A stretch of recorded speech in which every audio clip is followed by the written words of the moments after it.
Hello. Hello.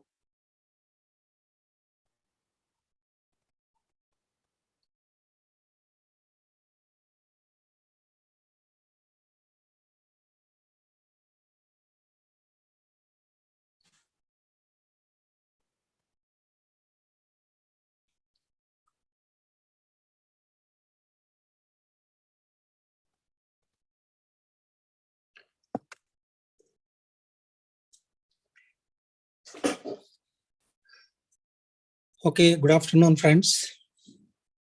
So far, we have covered the ultrastructure of the cell organelles, nucleic acids, and their replication, and cell division, and what we call the Mendelism, and linkage and crossing over, etc. Now, in today's class, we will discuss about the genetic code, the meaning of the genetic code, and the mechanism involved in the transcription and translation, that is, which we discuss under what we call protein synthesis. We'll also discuss about the mutations. What are mutation, definition of mutation, types of mutations, etc. Okay, to begin with, let us learn something about the genetic code. Now, genetic code, as the name indicates, there is some code language. There is some code language which helps in the transmission of the characters from the genetic material, that is DNA, into the cytoplasm through what we call messenger RNA. And of course, this messenger RNA takes the information it gained from DNA, and based on the information that is inscribed on it, it reaches the surface of the ribosomes, and based on the nucleotide sequences that are there on the messenger RNA, the tRNA brings various amino acids onto the surface of the ribosomes, and where different amino acids are joined together by what we call a peptide bond.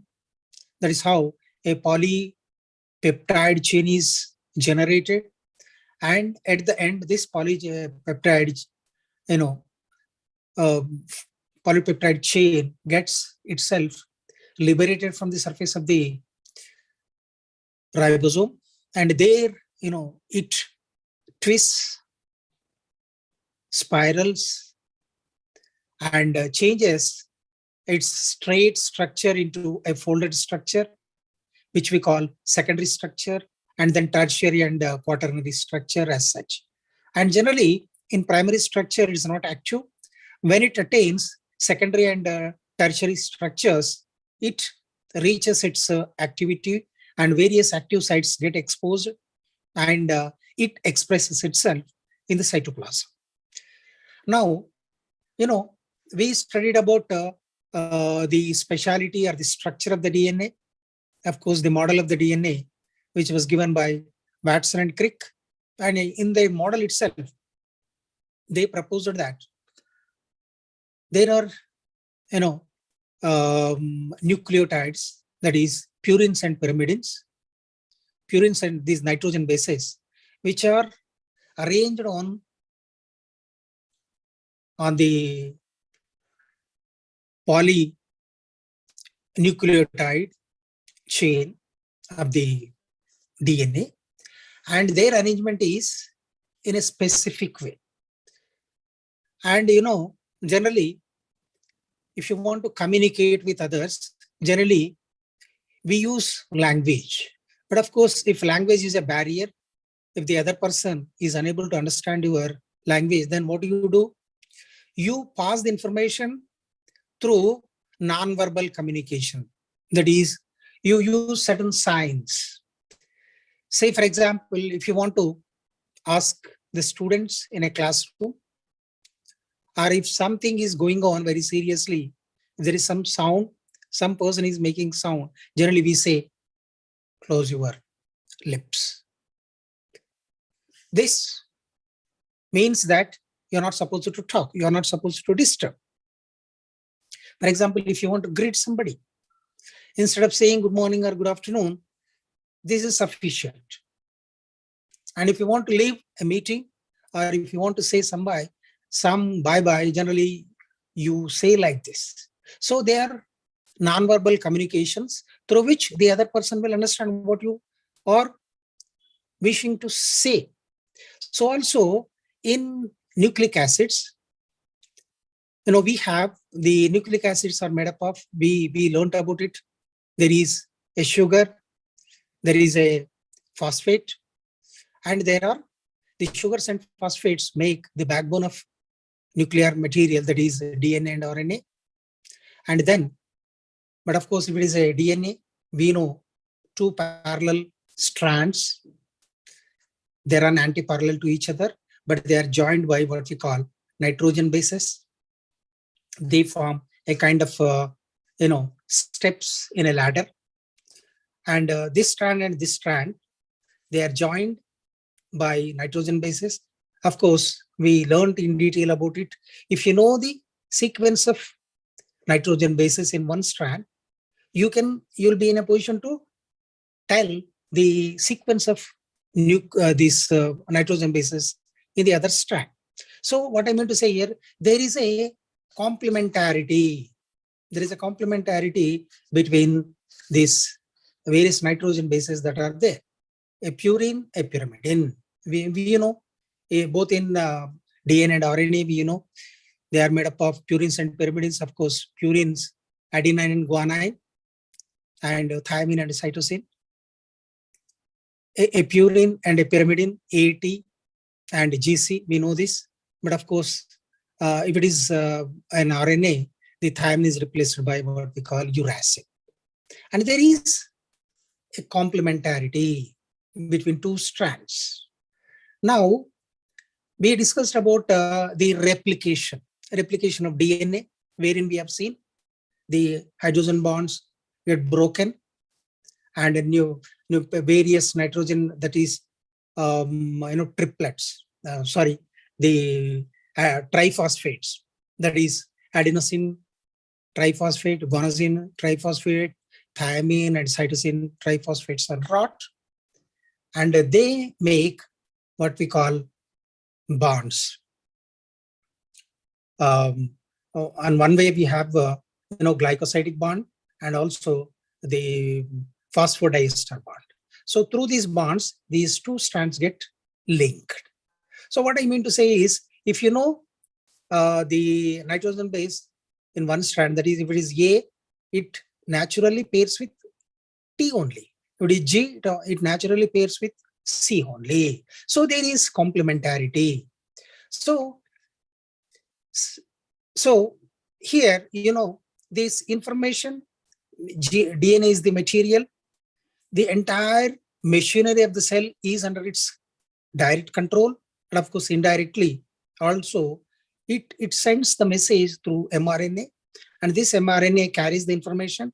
And based on this information only, amino acids are brought onto the surface and they are joined. And thus, a polypeptide chain is generated. And that polypeptide chain is nothing but protein. And proteins, are nothing but enzymes. So various activities that take place in the cell are directly or indirectly under the control of DNA. Now, the important thing is a protein, I told you. Protein is the important thing. There are hundreds of proteins and each protein differs from the other, mainly in the sequence of amino acids.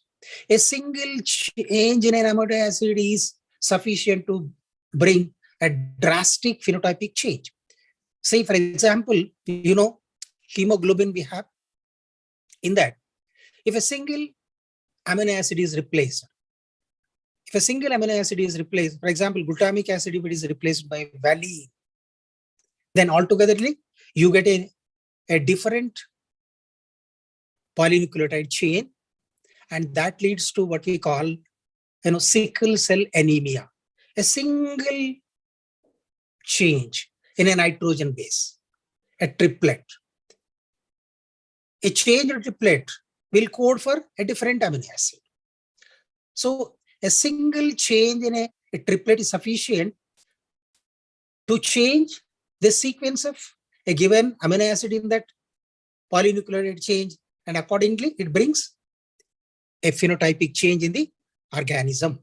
So, you know, the proteins are nothing but the basic units of the proteins are amino acids. The amino acids which are just beside each other, they are joined by a peptide bond.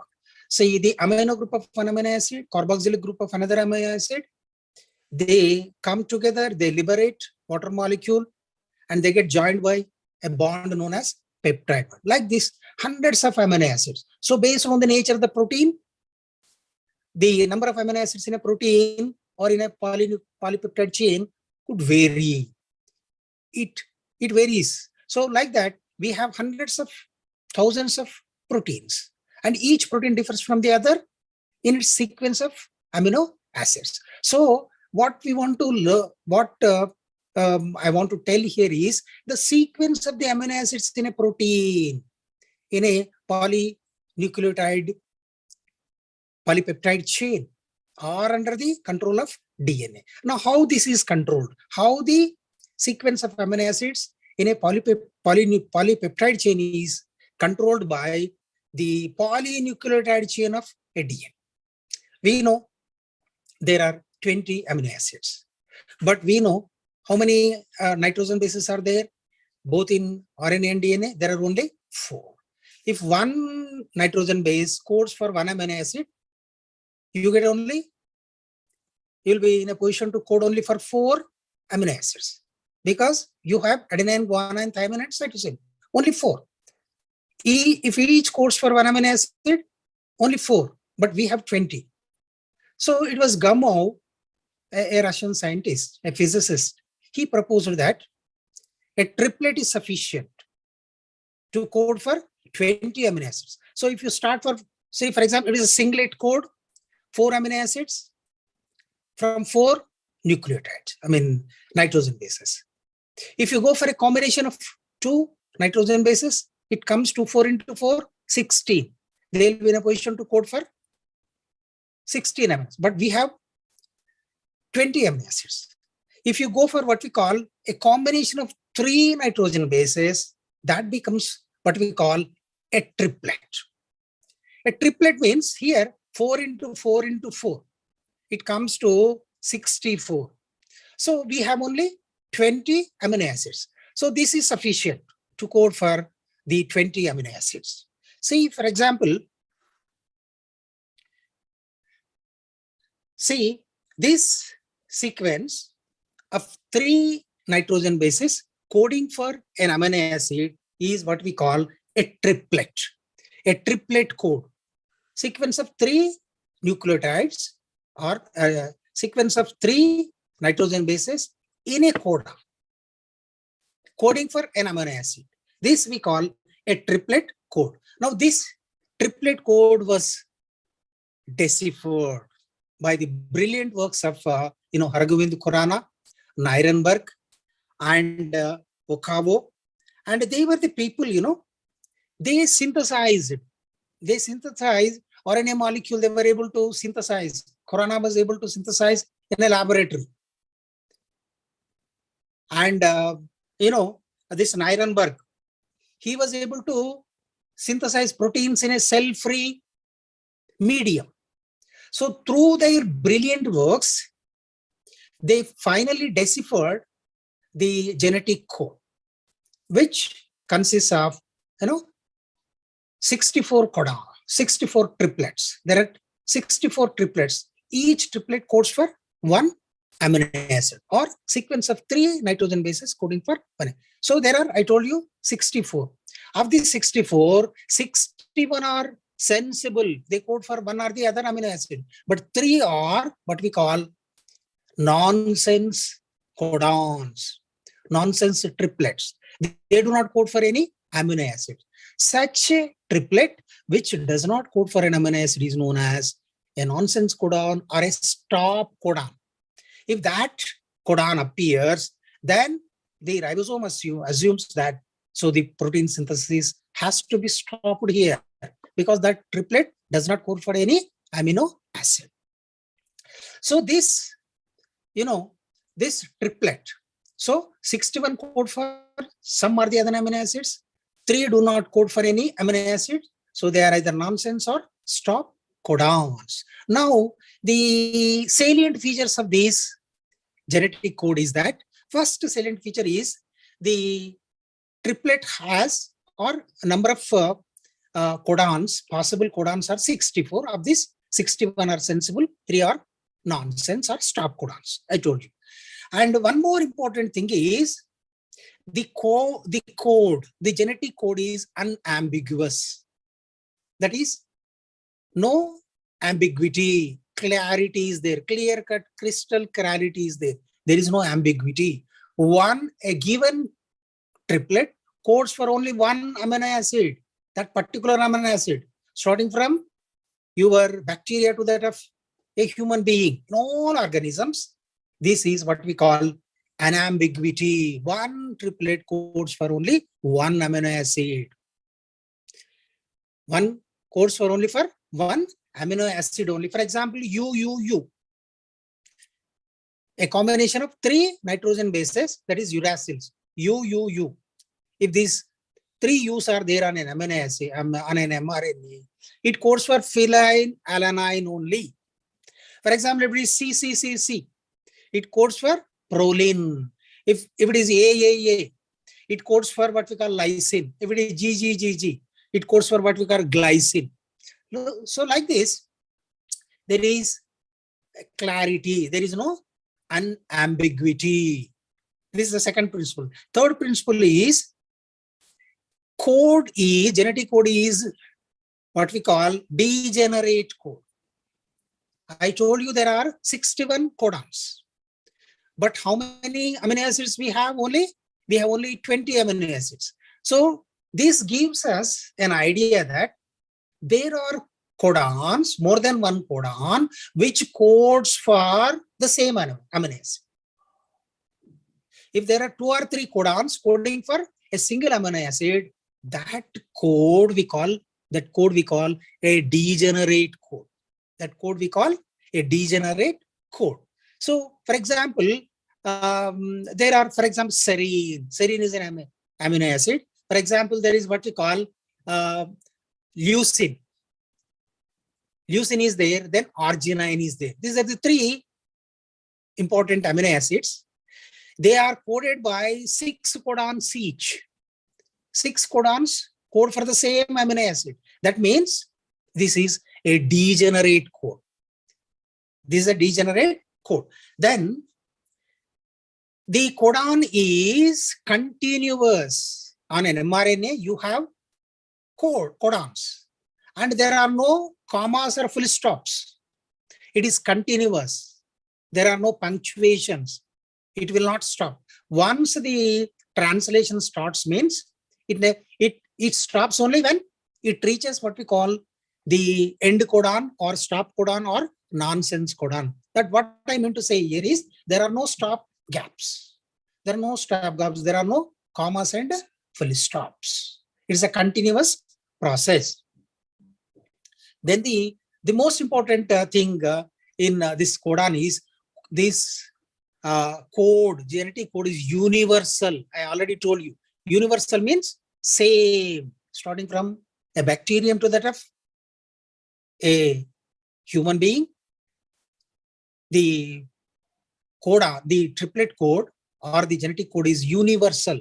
The principle of universality means a given code codes only for that specific amino acid only. I already told you, for example, your U. Already it codes only for phenylalanine. U always codes for phenylalanine. But of course, there are certain, as our knowledge of genetic code, as our knowledge of the nucleic acids and their expression has increased, certain variations we were able to detect. Scientists were able to detect certain exceptions for this various general principles of genetic code. One such is, for example, I told you universal, universal. See, for example, I told you there are 3 codons which are stop codons. UAA, UAG, UGA. These 3 are known as stop codons. For example, in eukaryotes, the UGA is a nonsense codon or a stop codon. I told you, we learned already about extranuclear genome, extranuclear genome. That means there are 2 cell organelles, mitochondria and chloroplasts, which are called semi-autonomous organelles. They have what we call, they have the DNA ring in them. They have 70S ribosomes. So this DNA ring, it is very similar to the genetic material of the nuclear chromosome. But there are certain exceptions. One such an exception is, I told you universal, but there is an exception. For example, UGA codes as a stop codon. But the same, the same codon in case of mitochondria codes for what we call, it codes for arginine. It codes for arginine. So the UGA, which is a stop codon in nuclear chromosome, is a arginine coding codon in a mitochondria. So these are some exceptions. So except this, the salient features just which we have discussed, they hold good for all organisms, from unicellular organisms to multicellular organisms. So this is what we call a genetic code. Now, next we move to what we call protein synthesis.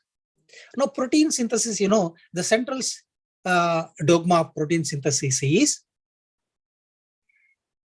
the DNA transfers its information into the cytoplasm through what we call a messenger RNA, mRNA. mRNA is synthesized in nucleus. The synthesis of mRNA in the nucleus on DNA is what we call transcription. Formation of mRNA from the DNA is known as transcription. So once this mRNA is produced in the nucleus, through nuclear pore, it comes into the cytoplasm. After entering the cytoplasm, it makes a bond with 30S ribosome in case of prokaryotes. In case of prokaryotes, I told you 70S ribosomes are there, 50S and 30S subunits. So this mRNA comes or enters into the cytoplasm, and in the presence of what we call initiating factor, IF3 factor, this helps for the binding of mRNA to the 30S subunit. This is what we call initiation of what we call translation. See, I told you transcription is formation of mRNA from the DNA. Now, translation means, so what the mRNA has done, it carried the information from the DNA into the cytoplasm. Now, based on the information that is there transcribed on its surface in the form of what we call codons. Triplet, I told you just now, triplet. The information is in the form of triplets, 3 nitrogen bases. This we call triplet code.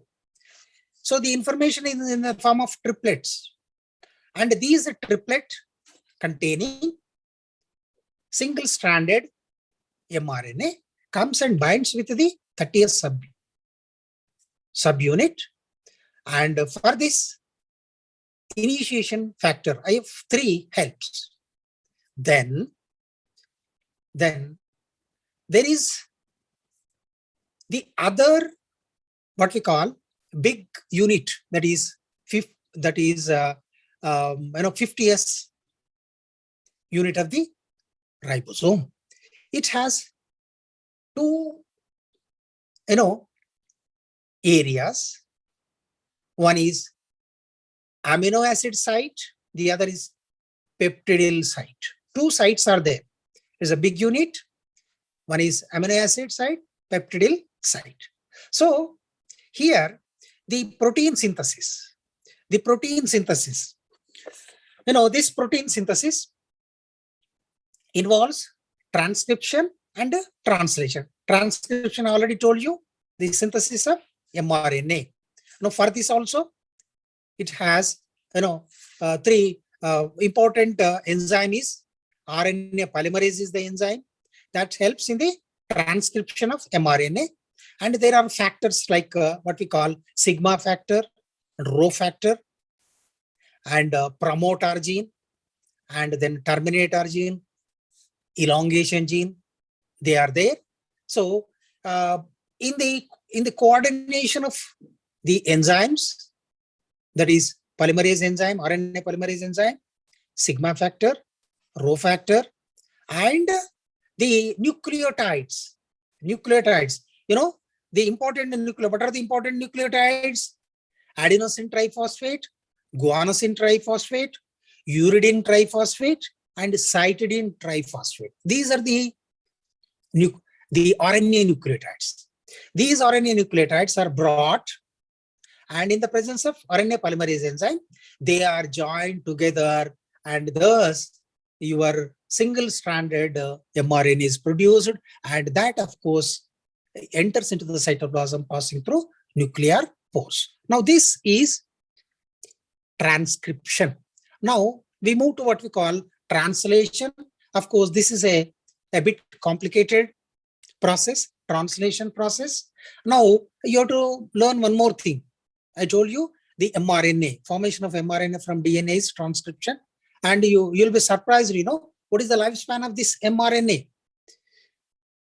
Say, for example, in case of a bacterium like E. coli, its lifespan is just a minute, 62 seconds. It remains alive only for 62 seconds. If it is not utilized, it dissociates itself. It degenerates itself. It disorganizes itself. So within that short span of time, it has to be translated. That is, whatever the information that is there on the surface of the mRNA has to be translated. Translation is what? The information is in the form of triplets. Based on the triplets, respective amino acids are brought from the cytoplasm, and this bringing amino acids onto the surface is the function of what we call tRNA, transfer RNA. The name itself tells you. It brings, it carries, it transfers amino acids from the cytoplasm onto the surface of the ribosome, where they are joined by what we call a peptide bond, and like that, a polypeptide chain is generated. Now here, this translation, this process we call translation, bringing of amino acids onto the surface and formation of a polypeptide chain is what we call translation. Now this translation, it involves, for our convenience, we discuss about this, we learn about this in the 5 steps. Say, for example, where are the amino acids? Amino acids are there in the cytoplasm. Generally, the amino acids are in an inactive state. And they are to be activated. For the activation of amino acid, what is needed? Energy is needed. So in the presence of ATP, the amino acid gets excited. It becomes active. And there is what is known as an important enzyme, that is amino acyl tRNA synthetase, an enzyme. In the presence of an enzyme, amino acyl tRNA synthetase enzyme, amino acid plus ATP, they join and form what we call amino acyl synthetase plus amino. They form an intermediate complex. And this intermediate complex, in the next step, joins with what we call tRNA. I told you tRNA, we discussed about the tRNA. Of course, it is very short, and of course, its content will be around 15%. And 80% of the RNA will be in the form of ribosomes.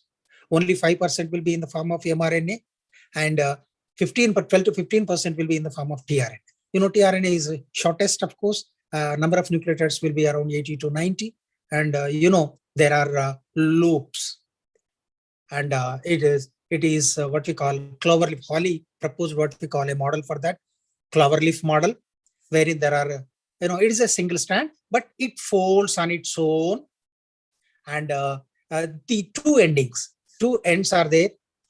Two ends. One is what we call CCA end or amino acid end. The other has what we call guanine. And from this, wherever there is a complementarity, they join by what we call hydrogen bonds. Then we have what we call the areas where there are no complementary bases. There you find what we call loops. So there are loops are there, and the number of loops will be 4 loops are there. One is what we call T-side or arms. You can call them arms or loops. So generally loops are formed where there are where they are not joined by hydrogen bonds. They are single. They don't have any complementarity. If complementary is there, of course, you see hydrogen bonding. They are single. So you find what we call these loops, and one loop is T-side loop, the other is DHU loop, the other loop what we call anticodon. So in T-side and anticodon, there are 7 unpaired nitrogen bases are there, and the T-side helps in the binding of the tRNA onto the amino. It carries amino acid, and it releases that amino acid on the surface of the ribosome at a specified. So it recognizes the correct site for the release of amino acid, T-side. And this DHU loop or dihydroxyuridine loop, and that recognizes the enzyme. The important enzyme is recognized by DHU loop. And of course, anticodon has what we call a sequence of 3 nitrogen bases. Why it is known as an anticodon? Of course, on the surface of the mRNA, you have codons. And the just opposite to that, 3 codons that are present on the tRNA are anticodon. They are just anti to that. That is, there is a complementarity. There is a complementarity. If A is there, you have U. If G is there, you have C. If C is there, you have G. Like this, there is a complementarity. So codon and anticodon. Codon and anticodon will be there. And in the translation process, first is the amino acids have to be excited. For this, what is needed? They are to be given what we call energy in the form of ATP.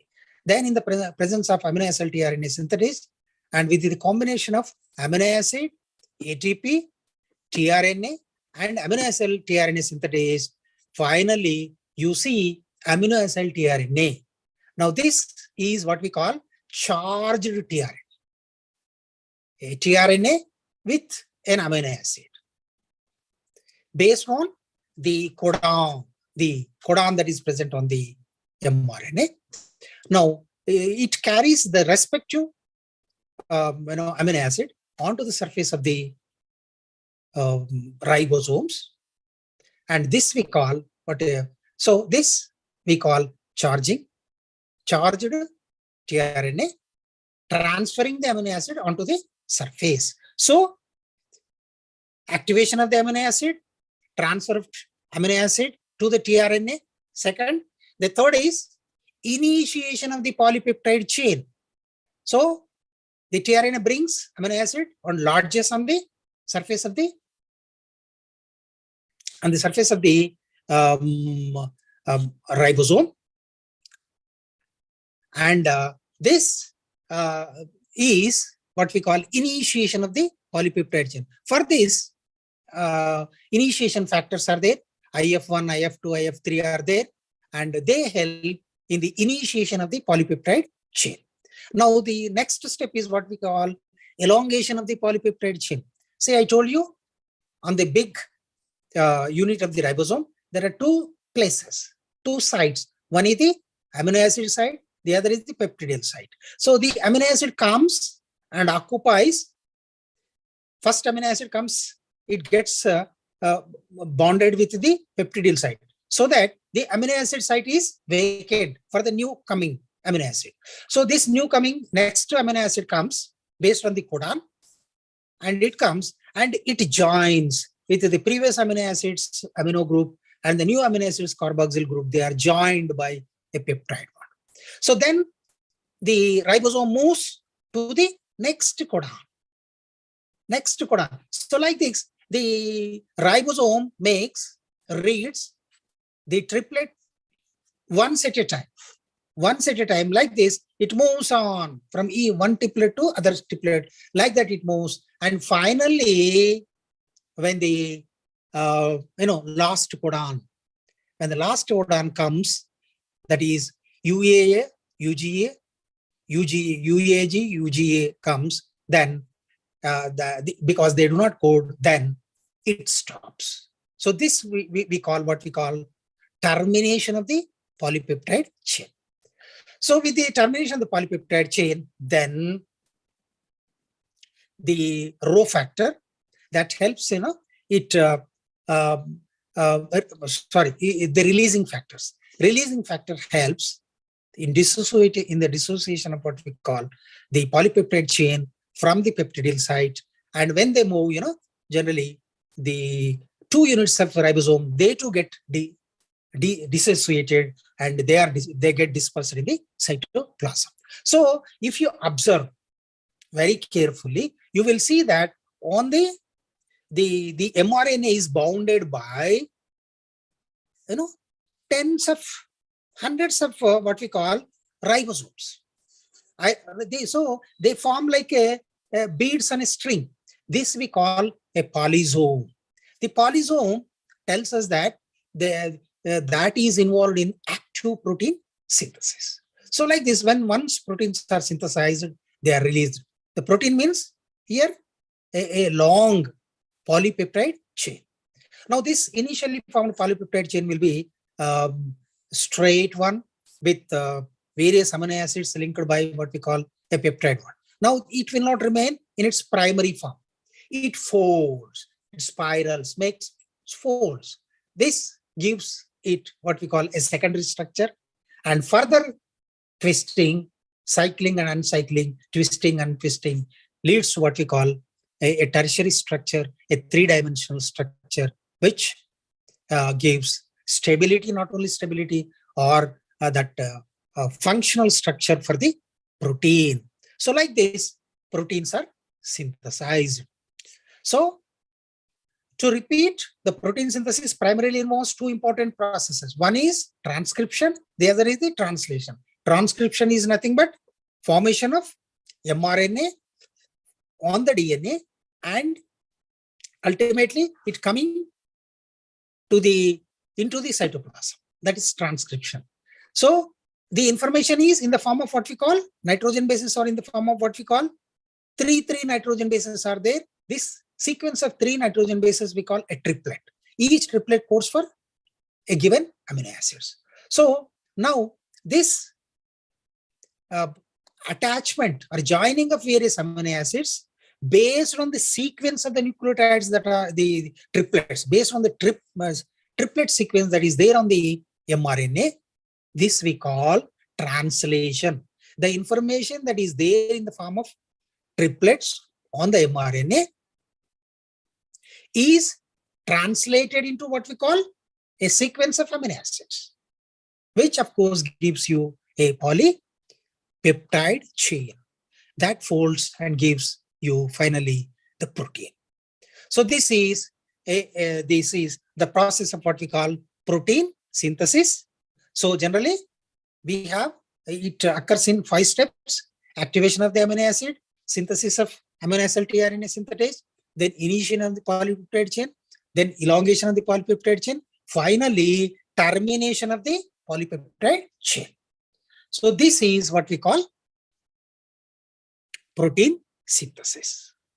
So proteins, for protein synthesis to occur, what is needed?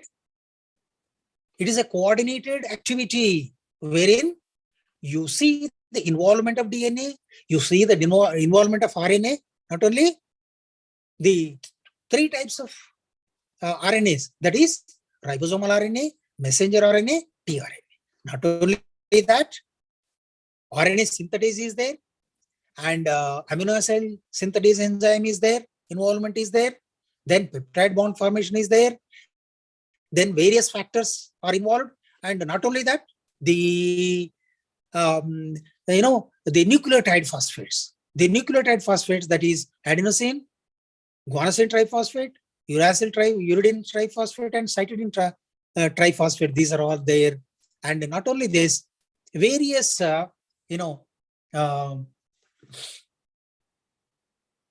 cofactors such as your zinc, calcium, other factors are also involved for the smooth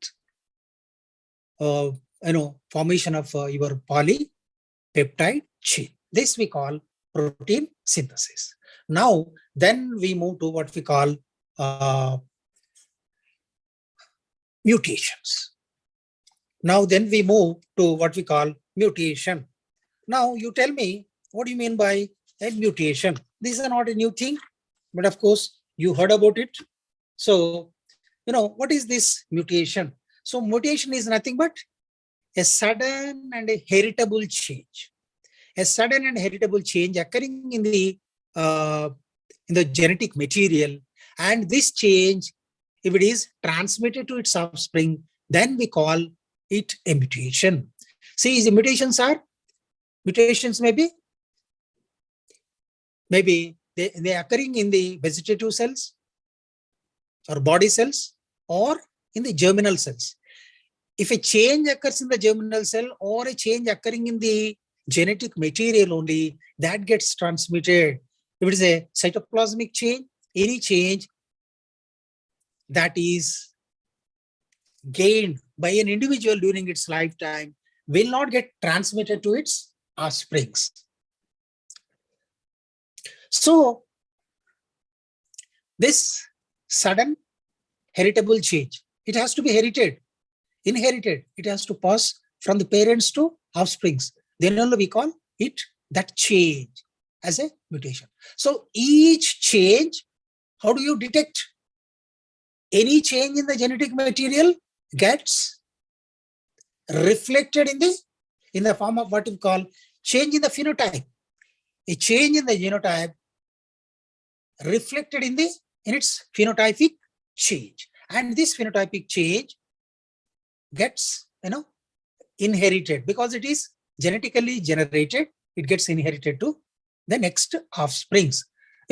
This mutation, first of all, these mutations in plants were first noticed by De Vries. Hugo De Vries,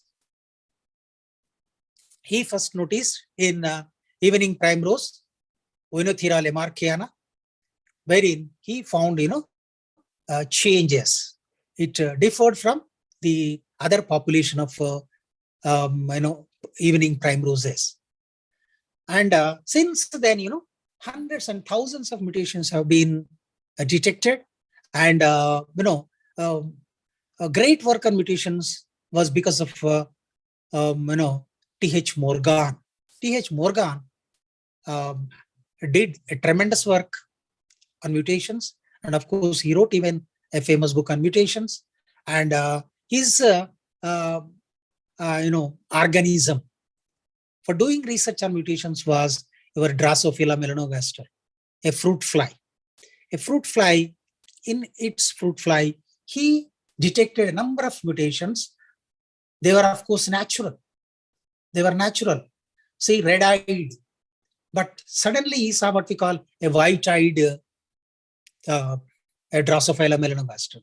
That was the first mutant he detected. Later on, of course, by using physical mutagens and chemical mutagens, he was able to produce a number of mutations in Drosophila.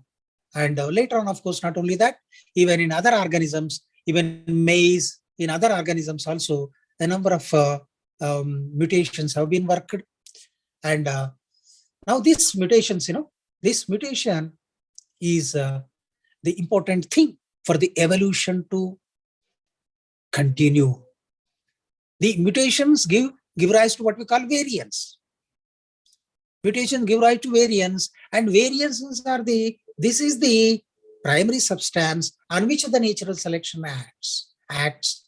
And of course, it retains the changed ones, and the unchanged ones get eliminated. So this is the natural process of natural selection. So mutations, for example, are spontaneous mutations or induced mutations. Spontaneous or natural mutations.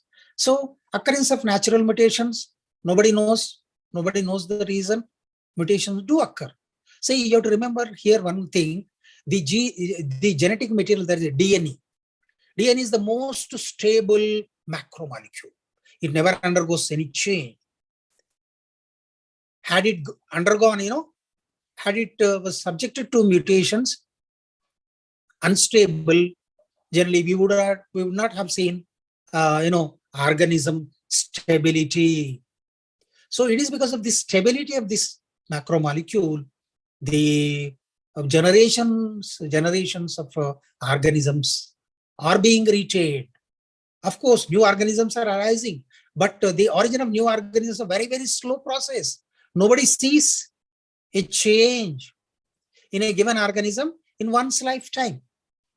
Because for a change to occur, for a new organism to appear, it takes thousands of years. Nobody, lives for 1,000 years. We cannot see. One cannot see. It's like only because of excellent work of scientists through organisms which have very short lifespan, like our Drosophila, etc., or our E. coli bacterium, etc. But of course, just in 30 minutes, you can get a new bacterium. But if you experiment on human beings, one has to reach, 20 years to reach reproductive age. So in one's lifetime, you may see 2 or 3 generations, not more than that. But if your material is a bacterium, from the bacterium, within 30 minutes, it attains adulthood, and it enters into reproductive phase. So just in years, we can produce hundreds of generations, thousands of generations. So during these thousands of generations, if you observe very closely, you will see some change. So this change may be an induced one, that is artificially induced, or a natural occurring. Naturally occurring mutations are, say, you'll be surprised, most of our crop plants,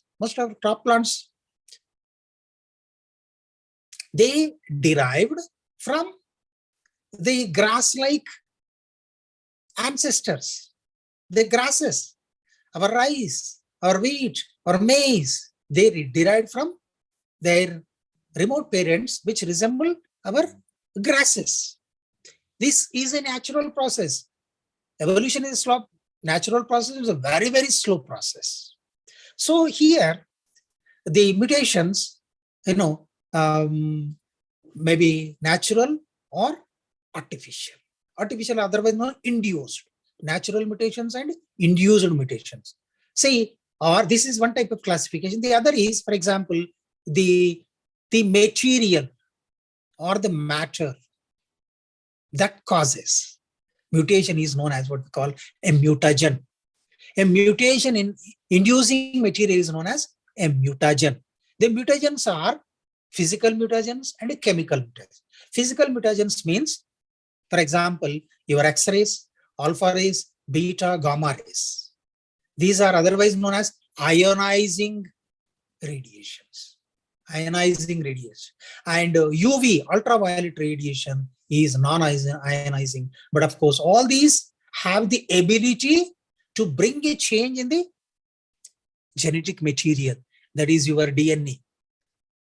That leads to variance or a change in the phenotype of the organisms. So such are known as physical mutagens. Now coming to chemical mutagens. So even various chemical substances have the potentiality to bring a change in the genetic material in the form of nitrogen bases.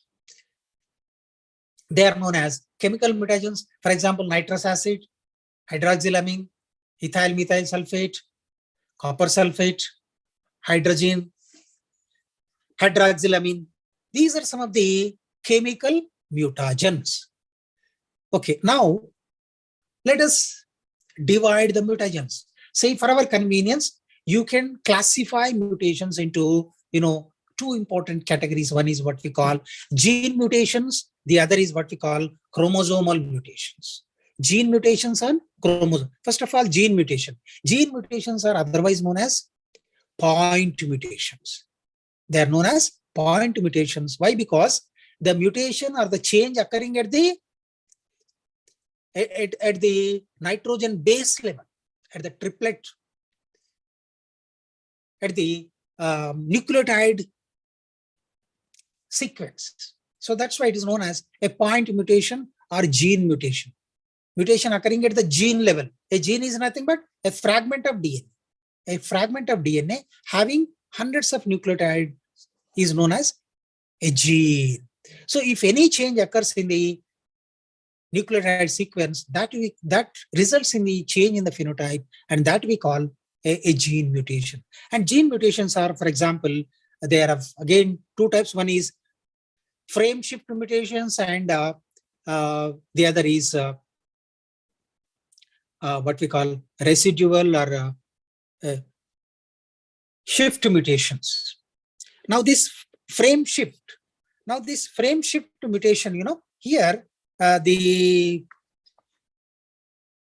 the frame shift, it is of two types. Here, the nitrogen bases may be added, or the nitrogen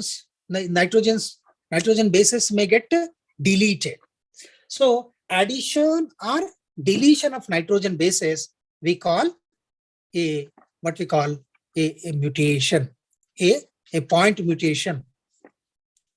It is what we call a point mutation.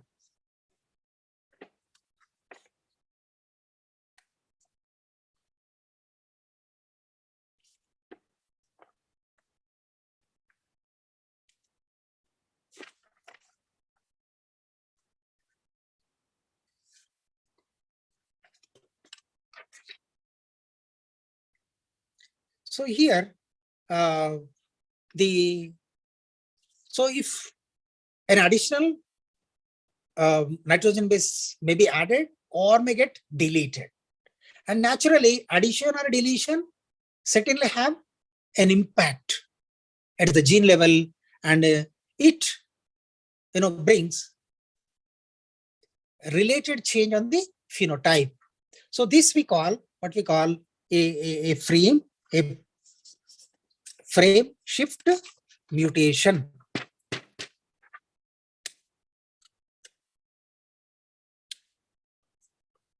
Then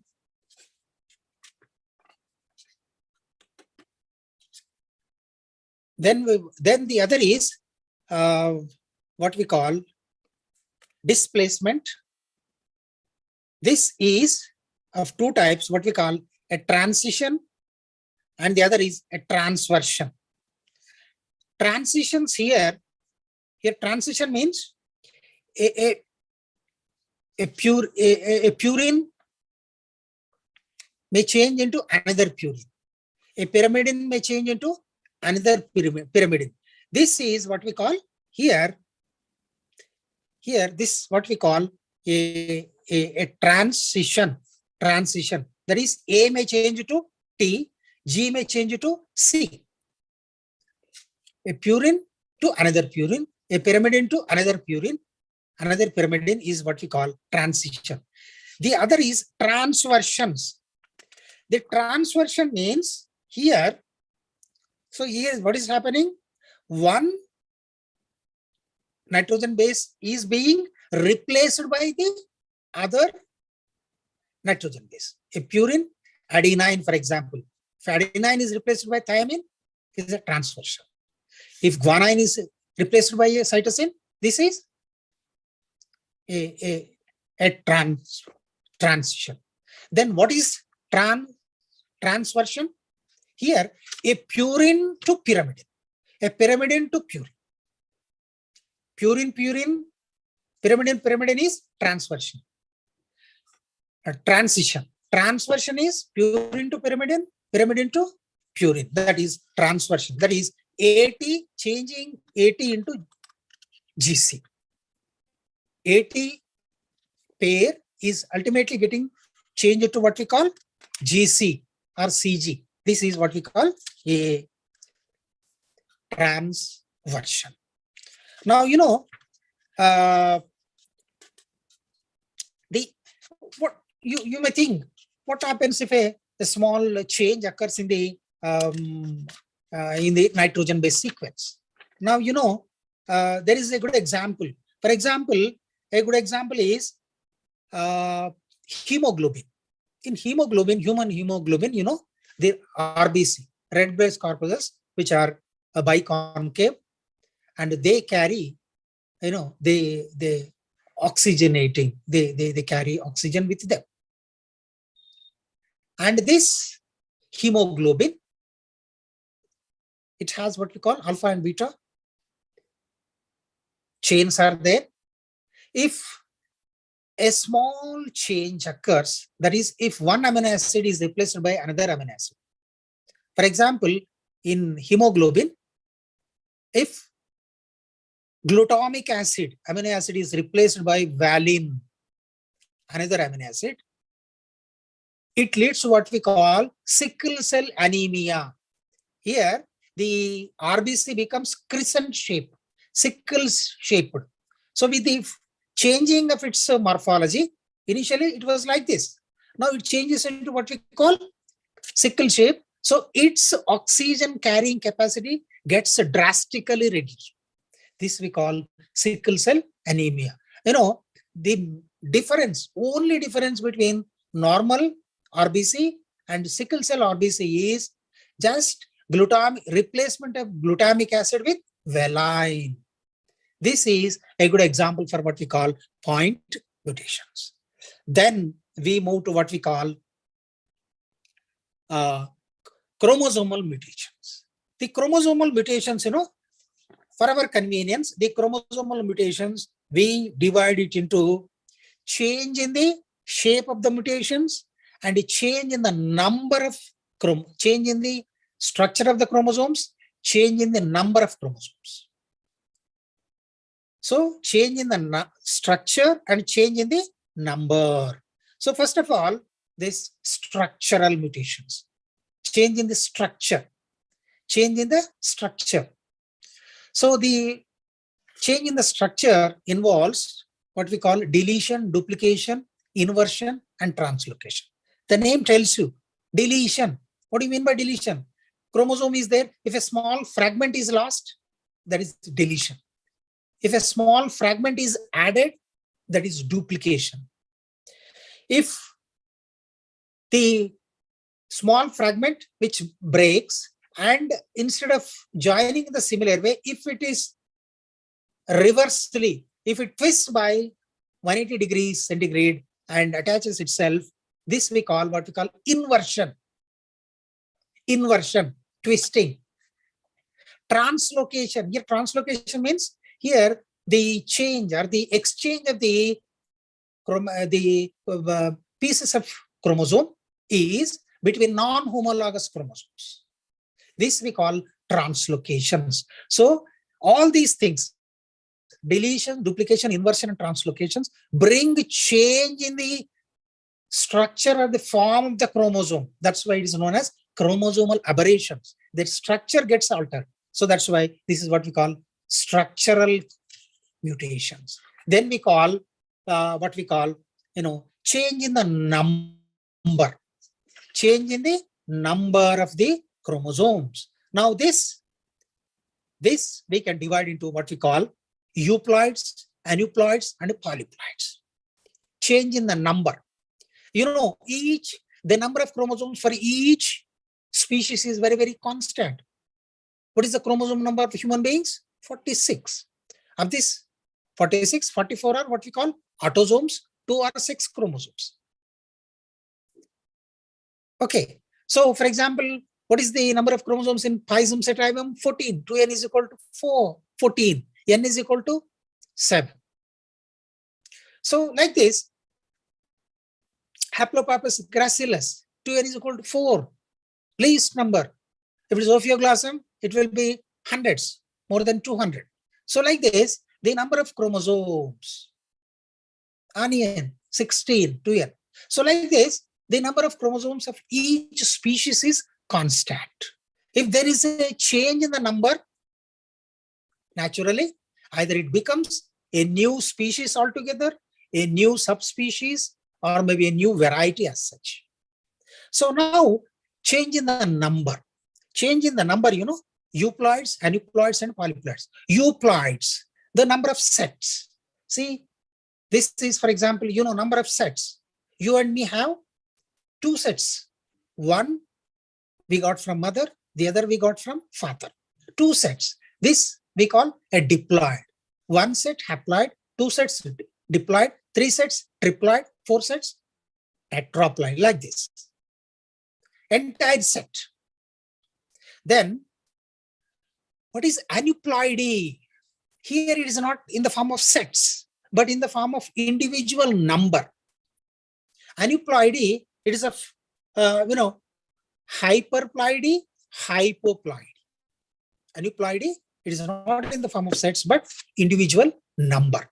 Here, this could be what we call hyperploidy or hypoploidy. Hypoploidy means hypo means less. Here, the single number gets lessened. This is again of 2 types. Hypoploidy is of 2 types. Monosomics and nullisomics. 2n minus 1 is monosomic. 2n minus 2 is nullisomic. Good example for your monosomic. Monosomic means I told you 2n minus 1. See how many chromosomes we have? I told you 44 plus 2. Certain cases, because of non-disjunction of X chromosome, both the X move into one gamete. The other gamete does not get any X chromosome. If it happens to fuse with a sperm, then the resulting individual will have only one X. So this is X0. That is, instead of 2 X's, you have only X. That is, instead of 46, you have 45. If it is 45, then the individual sex will be a female. This variance we call a Turner syndrome. A Turner syndrome individual will be a female, but with one less X chromosome. Because of one less X chromosome, though the individual looks like female, but number of variations, number of changes. Growth is not abnormal, very short, maybe very tall. If she is female, the development of secondary sexual and sexual characters are missing. Then, say, for example, women, if she attains puberty, generally that menstrual cycle is erratic here. And arthritis and rheumatism will be there. And working of your heart gets affected. All these are there. And of course, these monosomics, nullisomics are found in plants. Say, in case of wheat, in case of tobacco, in case of datura, you find all monosomics and nullisomics. Then we go to what hyperploidy, wherein It is not minus. Here it is an addition, 2n plus 1. This is also again an aberration, a change. Another good example for 2n plus 1. Here is, we have 46, I told you. If an extra, I told you, if both the eggs move to one egg, and if this happens to fuse with a sperm with Y, then it results what we call XXY. Instead of 46, you have 47 chromosomes, 44 autosomes and 3 sex chromosomes. One X, one extra X. This increase in X, hyperploidy. This we call a trisomic.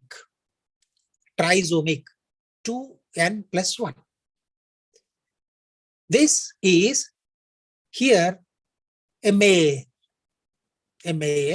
but of course looks like a male, but of course many features will be missing. Sterile individual and idiotic.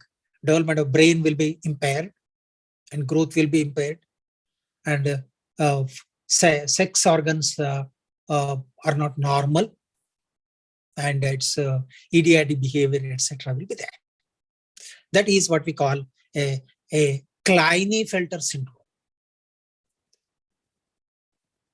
2n minus 1 is a Turner syndrome. 2n plus 1 is a Klinefelter syndrome. So these are what we call aneuploids. 2n plus 1, 2n plus 2, 2n minus 1, 2n minus 2.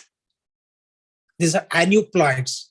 Then we move to what we call polyploids. Polyploids means more number of sets. I told you n haploid, 2n diploid, 3n triploid, tetraploid, pentaploid, hexaploid, polyploid. If there are more than 4 or 5, generally we call them as polyploids. See, most of our crop plants are polyploids only. Most of our crop plants are polyploids only. They derived from our natural grasses. Your rice, wheat, etc. They are derived from grasses because of polyploidy that occurred in nature lakhs of years ago. So they are all polyploids. Now these polyploids are of again, 3 types of polyploids are there. What we call autopolyploidy, alloploidy. Auto means here same set. For example, to avoid confusion, AA, diploid. If an organism has AAA, 3 A's, then it is autotriploid. If it's AAA and 4 A's, autotetraploid. Like this, auto. So same set, if it gets duplicated, that we call autopolyploidy. Then allopolyploidy. Allo means here this set derived from 2 different species. Then it becomes allopolyploidy.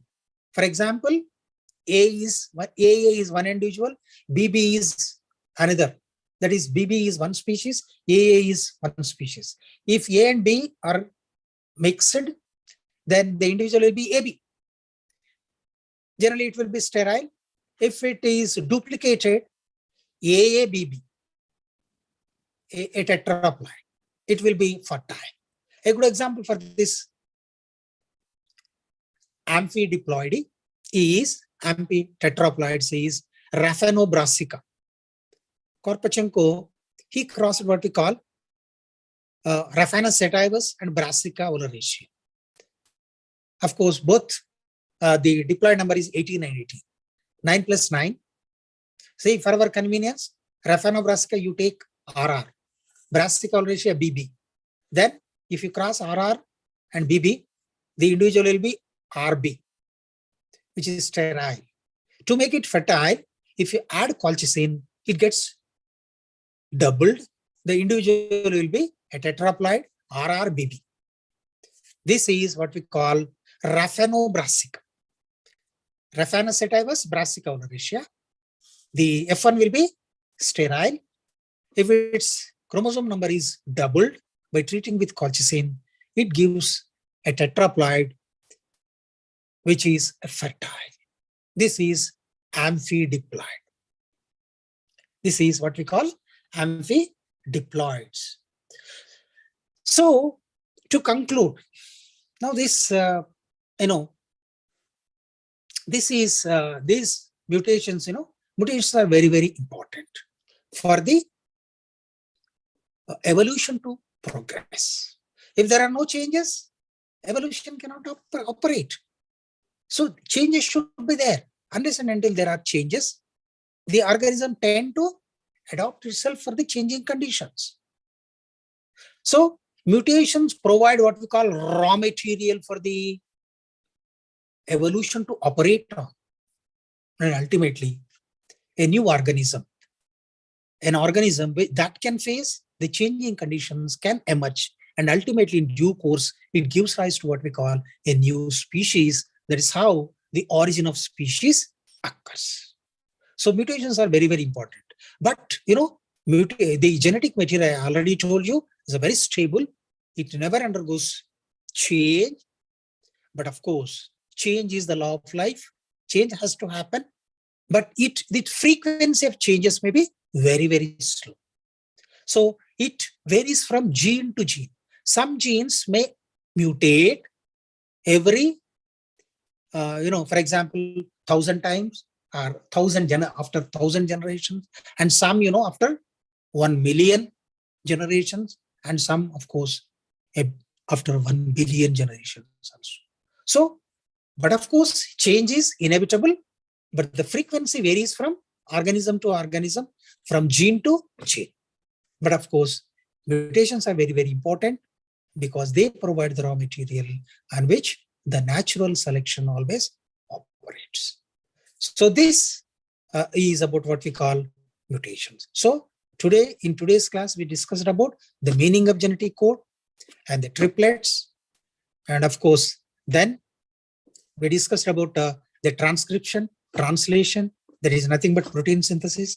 We also discussed about the mutations and the mutagens, types of mutations, classification of mutations, and the importance of mutations. So with this, I would like to conclude today's class. And of course, I'll remind you that tomorrow will be our last class, and try to attend that class. So let us meet in tomorrow's class. So here, I would like to close. If you have any query, you can ask me. 2 or 3 minutes. If you have no query, I'll call it a day.